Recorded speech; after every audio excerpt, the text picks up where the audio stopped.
Hi, and welcome to the SparcStart TA Leader Series, where we talk to some of the top people in the industry about things they're doing, things they're thinking about, questions that we should all be asking. Today, I'm thrilled to have Jim D'Amico join us. Jim, let me ask you to introduce yourself to the audience.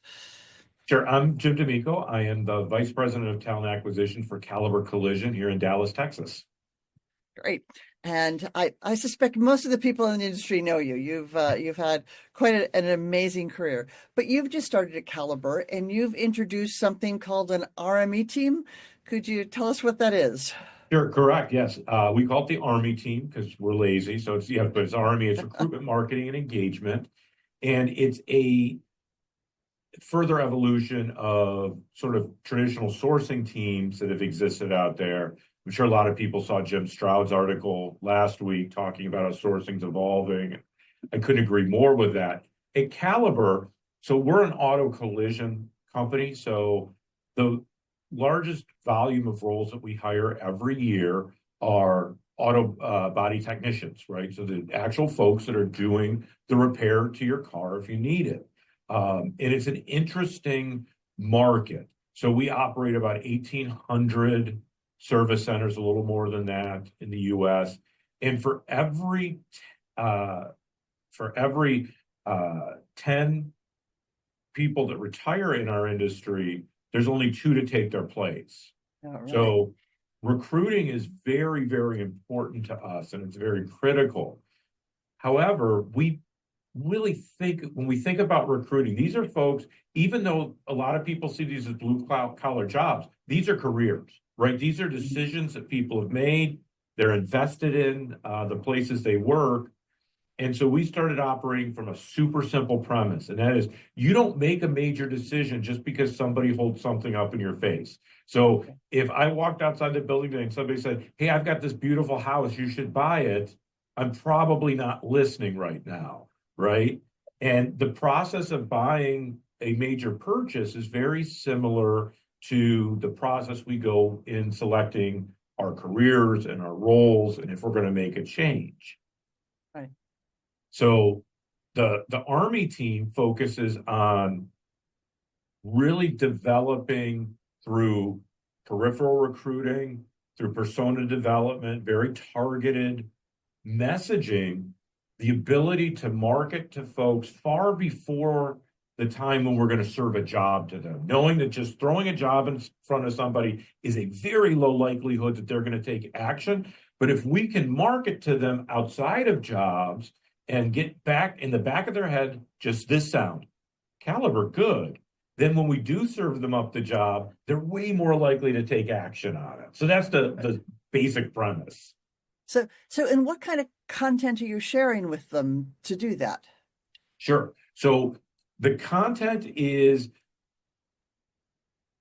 marketing-driven content. So it's really talking about things that we think differentiates Caliber in the marketplace outside of just the jobs, right? So some of our strategic advantages are the amount of work that we have, our safety record, our ability to really build people internally, our stability, the fact that we are the largest player by far in the space. So when we're serving this up, and the methods that we're serving it up are things like IP targeting, social media, Reddit streams, things like that. I don't care if they read all the information. I really want them just getting the theme, get the theme. And then these same demographics that we're targeting very specifically based on these personas will be the people we serve the jobs up to in given time. So we also want to reduce noise. So we're not trying to get this in front of every person in America. We're trying to really control who we get this in front of.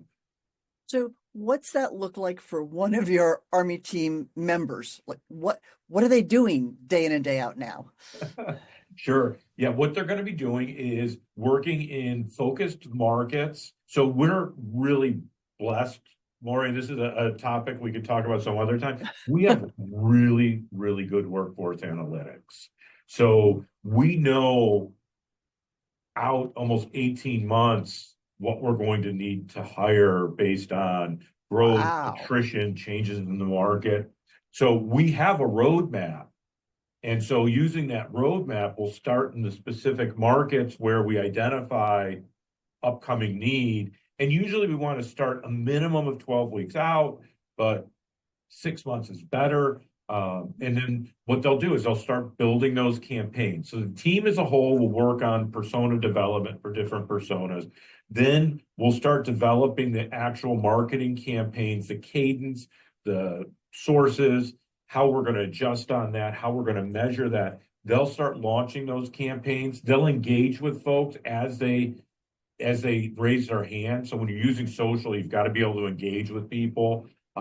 They'll also form partnerships with some of our, for lack of a better term, some of our suppliers, schools, military, things like that, where we draw from. So they'll be able to nurture those partnerships. And then they'll also spend time in these markets on the ground doing some guerrilla stuff. So we're not just all enabling technology, but is a market ripe for billboards? Is everybody listening to certain things on radio? What is the local sports scene like? Where are other places? Again, we just want people seeing caliber good at a high frequency. Now, and how has the team responded to this? Because you're asking them to do very different things than they've done in the past. If they've been a strict sourcer or a strict recruiter per se, you're asking them to be marketers now. Are they ready and embracing, or? So much so. So we brought everyone together to Fayetteville, North Carolina to kick this team off. I took 10% of the recruiting team and said, okay, you're the Army team now.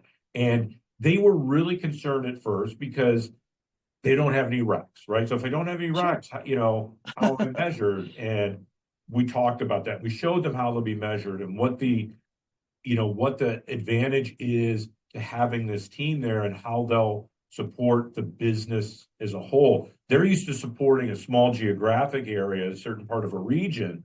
So this was a change for them, but it's exciting because this completely amps up their skill set. So my team really didn't have this skill set. So we've been able to train them, start to get them engaged in this. So this is a whole new career path for my team, a whole new opportunity. And we're really blessed. When I was asked to come to Caliber, this was not because TA was on fire. So we have this incredibly smart and wonderful team that is taking to this really, really well. Wow, that's great, because that could go either way on you. But although some of it's a lot in how you delivered it, with the surety that they're going to gain the skills they need and they've got the support, not just here, go do something different and let us know how it goes. But I think the support is just huge. And the way Jim, as you know, I would talk to you all afternoon about this, but we want this to be seen by as many people as possible. So we found teasers are really helpful. I assume that you are open if someone wants to reach out to you and learn more about what you're doing, that you'd be open to a LinkedIn message or a call or whatever. 100%. Look, we have 3 phases in our careers: learn, earn, and return. And I'm very blessed to be at return. And I am always happy to help anybody in our field in their own growth. So absolutely. Well, thank you. That's part of the whole thing with the TA Leader Series. Let's put all these good ideas back out in the market and not hoard them. So wonderful. Thank you, Jim. Always fun to talk to you. Thanks, and we'll talk again soon. Bye. Sounds good. Bye.